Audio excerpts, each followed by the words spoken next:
EPFO ఖాతాదారులకు సంబంధించి ఒక ముఖ్య అప్డేట్ అయితే వచ్చిందండి. అధిక పెన్షన్ పునరుద్ధరణ ఎవరికి వర్తిస్తుందంటే ఉద్యోగులకు ఈపీఎఫ్ఓ నుంచి మరో శుభవార్త లభించింది. అధిక పెన్షన్ ఆప్షన్ పునరుద్ధరిస్తూ 12 ఏళ్ల తర్వాత కీలక నిర్ణయం తీసుకుంది. ఈపీఎస్ వేతన పరిమితితో సంబంధం లేకుండా అధిక పెన్షన్ కోసం కంట్రిబ్యూట్ చేయవచ్చు.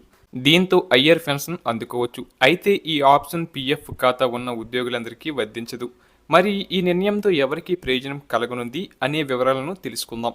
ముఖ్యంగా పూర్తి బేసిక్ పే ఆధారంగా ఎంప్లాయీస్ పెన్షన్ స్కీమ్కి కంట్రిబ్యూట్ చేసేందుకు అవకాశం కల్పించిన పాత పెన్షన్ను మళ్ళీ తీసుకొచ్చినట్లు టైమ్స్ ఆఫ్ ఇండియా నివేదిక తెలిపింది. దాదాపు 12 ఏళ్ల తర్వాత ప్రభుత్వ సంస్థ తీసుకున్న ఈ నిర్ణయంతో ఉద్యోగులకు లబ్ధి చేకూరనుంది. అయితే అది పరిమిత సెక్షన్ సబ్స్క్రైబర్లకు మాత్రమే ఉంటుందని, గతంలో హయ్యర్ పెన్షన్ కంట్రిబ్యూషన్స్ ఎంచుకున్న వారికే వర్తిస్తుందని తెలిపింది.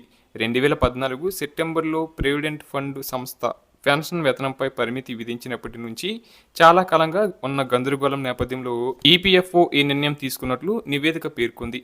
అలాగే 2014 సెప్టెంబర్ 1వ తేదీన ఎంప్లాయీస్ పెన్షన్ స్కీమ్ కనీస పెన్షన్ ₹1000గా నిర్ణయం తీసుకున్నారు. అదే సమయంలో పెన్షన్ పొందేందుకు అర్హత గల వేతన పరిమితిని నెలకు 15,000గా నిర్ణయించారు.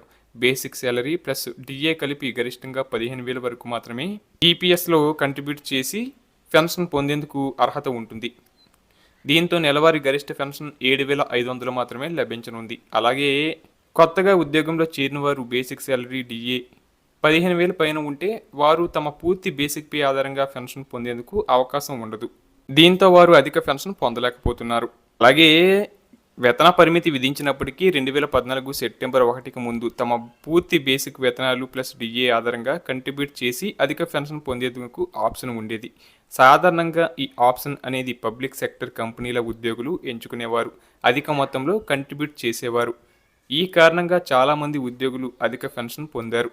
తమ బేసిక్ శాలరీలో దాదాపు సగం శాలరీ పెన్షన్గా అందుకున్నారు. అయితే 2014 సెప్టెంబర్ 1 నుంచి పెన్షన్ పొందే శాలరీ పరిమితిని 15,000గా నిర్ణయించడంతో హయ్యర్ కంట్రిబ్యూషన్ ఆప్షన్ నిలిపేశారు. దీంతో అప్పటికే హయ్యర్ కంట్రిబ్యూషన్ ఆప్షన్ ఎంచుకున్న ఉద్యోగుల్లో గందరగోళం నెలకొంది.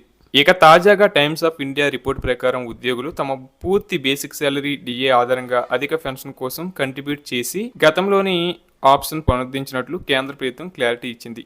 ఇది కొత్త బెనిఫిట్ కాదని, గతంలో ఉన్న ఆప్షన్ కేవలం పునరుద్ధరిస్తున్నట్లు ప్రభుత్వం అధికారులను ఉటంకిస్తూ టీఓఐ నివేదిక తెలిపింది.